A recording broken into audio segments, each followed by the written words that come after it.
All right, so I'm replacing the head here on a Chevy 4.8. It's an express van.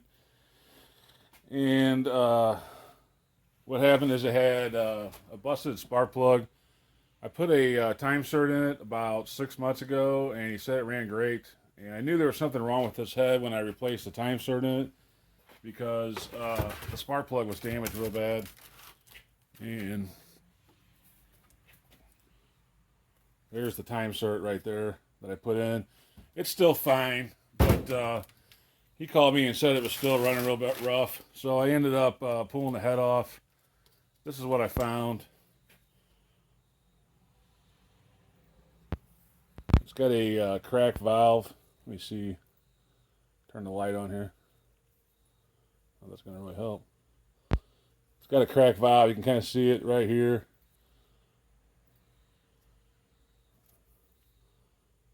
And it's misfiring at idle. It's cracked all the way through here.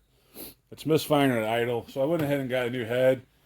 And these heads, if you don't know, the 4.8 and the 5.3 are interchangeable. They're the exact same head. And they can go on either side. And what my issue is right now, it's not really an issue, but what I want to show you is on... You can see here, this is the back, this would have been the back side of the head. You can see right here we have this plug for the cross. This is the steam hole. They have them on the front and back of these heads. And this is the factory plug in the steam hole. Because on this Express, they don't use a crossover in the back side of the head. And then the front, this is what you would have. You know, an open hole, and then your pipe would come down in there. And it crosses over to the other head. So, on the new head that I have, it doesn't have a plug on either side, and I need to plug it up.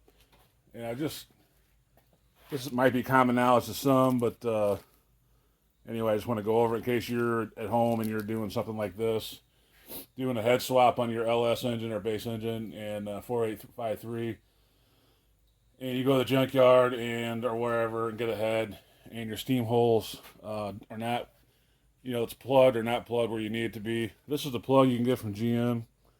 It's 126020048, and all it really is a pop rivet, believe it or not. So I'm going to go over to the van, and we'll install this in the back of the head. And then I'm almost done with that project, actually. So this is one of my last things I have to do is change the oil and plug this hole up and just hook up a couple of hoses. So anyway, I'm just going to show you how to install this. If you know how to use a pop rivet gun, you probably already know, but get it out of the bag here and I'll kind of show you. They also, aftermarket sells plugs you can get that are like the crossover tube, but the tube's just not there. It's a bigger piece, and then you put the bolt in and cinch it down with the GM plug, which is basically this. You're just setting this down in there and then pop riveting it shut, and there's no need for a bolt or anything. And that's how they come from the factories with these things plugged in there. So